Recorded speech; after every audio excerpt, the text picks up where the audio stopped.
Saludos amigos todos y bienvenidos a un podcast más del Random 71 en donde nada es cuestión de suerte. Hoy tengo un invitado muy especial. Me acompaña Tiburcio Gabilondo, discúlpame Tiburcio. Está bien.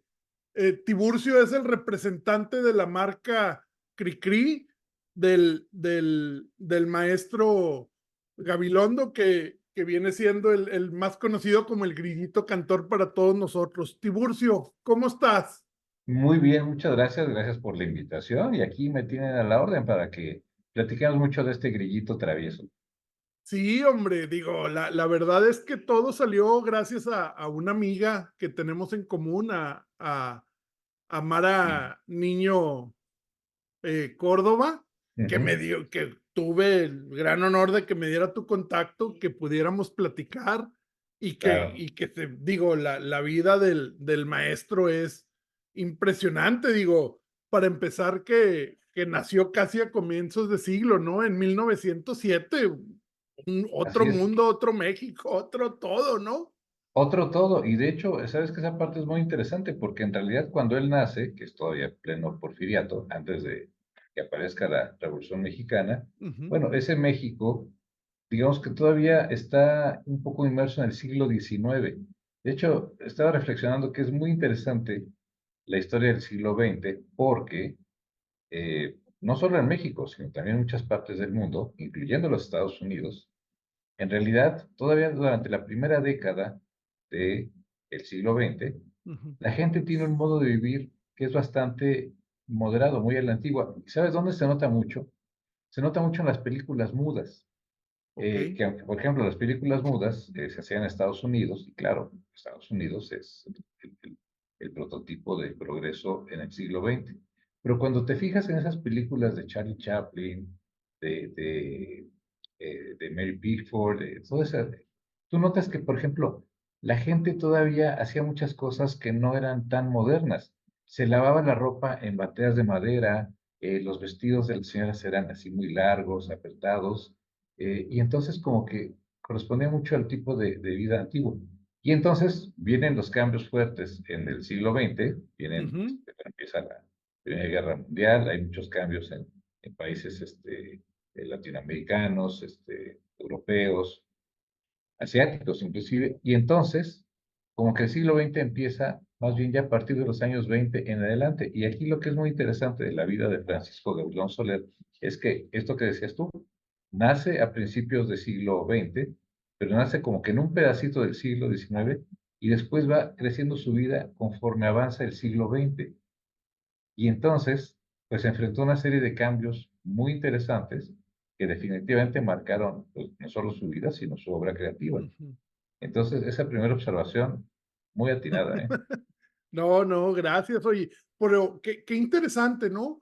Porque hablaba, digo, la verdad es que no me pude meter de lleno en toda la historia que logró hacer el maestro, pero de las cosas que más me llamaron la atención es que una persona que no quiso estudiar, tengo entendido que llegó hasta sexto de primaria, pero su nivel cultural era impresionada, le gustaba mucho leer, Ujú. y bueno, eran otros tiempos donde a lo mejor la educación, no que no fuera importante, pero la cultura la tenías en otros lados, ¿no?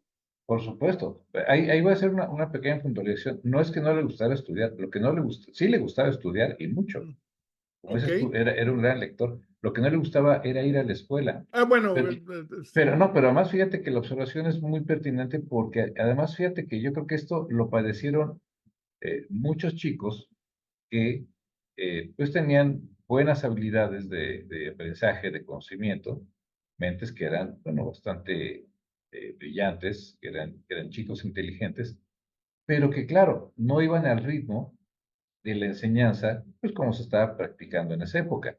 Y bueno, yo creo que apenas en años muy recientes se pudo ir distinguiendo que hay chicos que, así como hay unos que van más lento, pues hay ujú, chicos que avanzan mucho más rápido. Y claro, el sistema educativo, eh, generalmente, casi en ninguna parte está diseñado para hacer excepciones.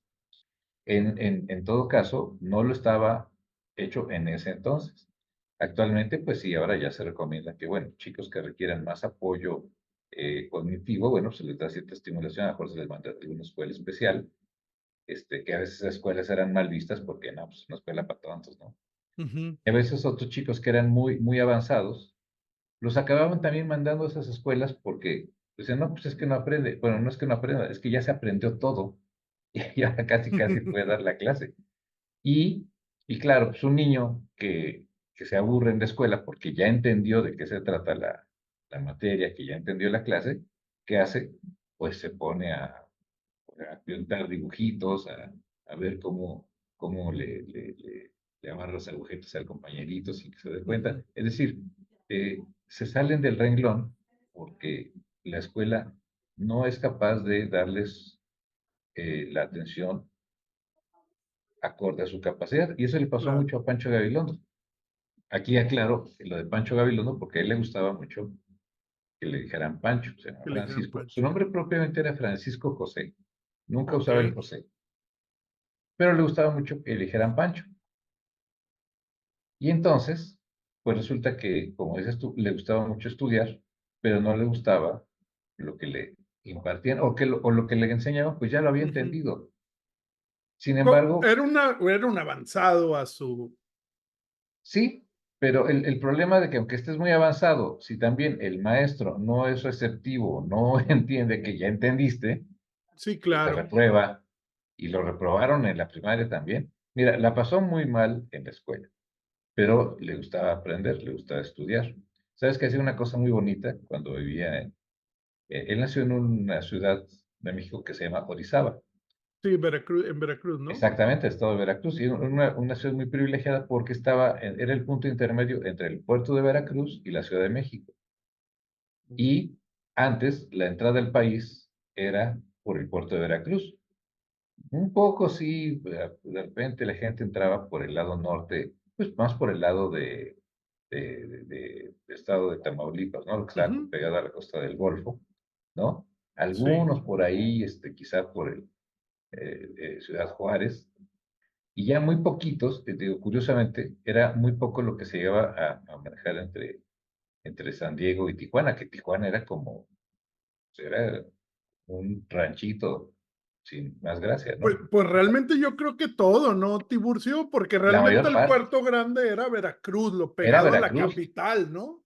así es, exacto. Entonces, pues por ese lado no pasaban muchas cosas, pero por ese lado, por el lado de Veracruz sí, porque llegaban pues, los barcos que venían de Europa, de la misma Cuba, de Estados Unidos, pues, y era el punto de comunicación. Entonces, todo lo que pasaba por Veracruz, pues llegaba eventualmente a Orizaba y de ahí a la Ciudad de México. Entonces, aunque era una ciudad Okey. pequeñita, pues era una ciudad pues muy activa, muy vibrante, pero aún así, pues con la ventaja de que era un lugar pequeño, y había mucha libertad, pues, una libertad que un niño actual, por lo menos en las ciudades grandes, no tiene. Y entonces, con esa libertad, pues mandaban a los niños a la escuela, pues, vete caminando, ¿no? Nada que te llevo en Ujú. coche. Pues, a veces la gente ni tenía coche.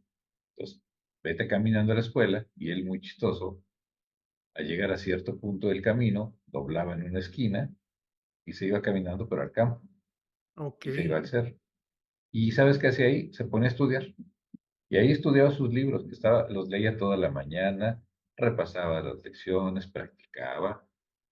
Y ya cuando calculaba que hora para regresar, empezaba por el mismo camino, daba vuelta en esa esquina, se incorporaba con los otros niños que iban regresando a sus casas y ya, regresaba a su casa de la escuela. Y eso lo hizo pues, un tiempo, y le funcionó bastante bien, hasta que lo cacharon, ¿verdad?